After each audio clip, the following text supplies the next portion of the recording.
high-level infectious outbreak in a region where we have thousands of citizens, Kenyan citizens in DRC.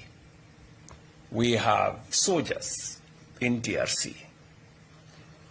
The most responsible thing to do is to prepare for any eventuality. And that is what Kenya has done. We have prepared ourselves adequately. We have taken command of all our entry points. We are doing testing of every person coming into Kenya from anywhere near that region.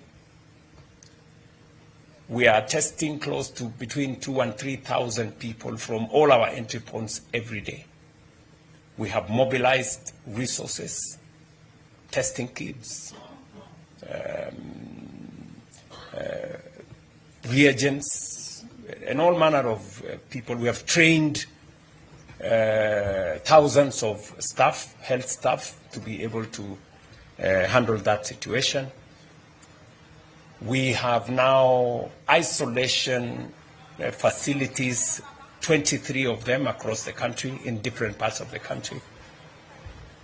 And one of the facilities that has now raised a bit of controversy is the facility we agreed to set up in conjunction with the Americans in one of our military air bases.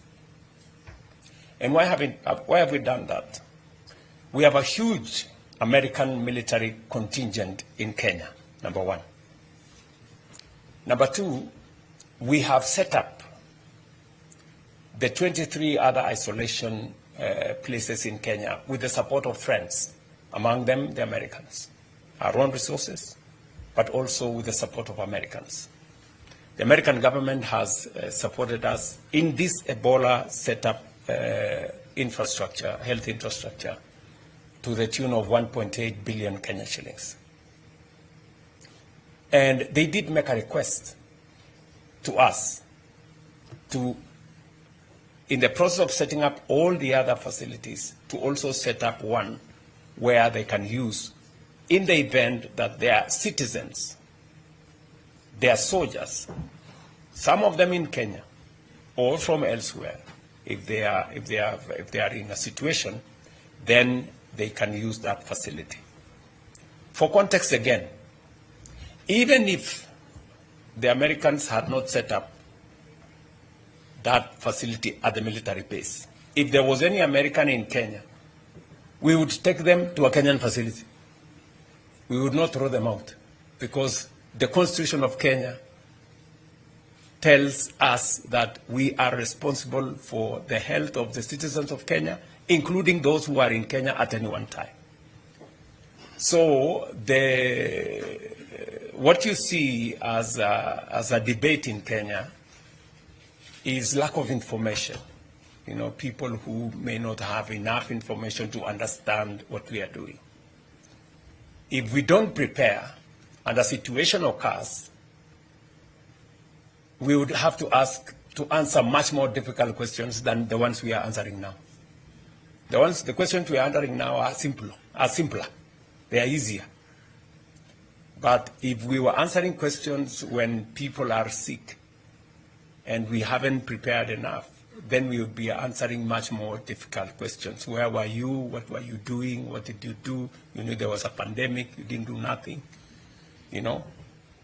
What we are answering, the questions we are answering now is that we are prepared too much. And we are prepared for even our friends.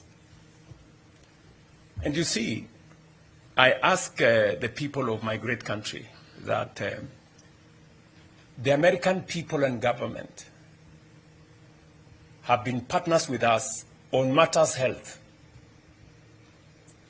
for close to 25, 30 years. PEPFAR and all the other funds. American resources, American taxpayers' resources have been used to support Kenyan health infrastructure. It would be most unfortunate if on one request by the Americans to set up a facility at their cost, we would refuse.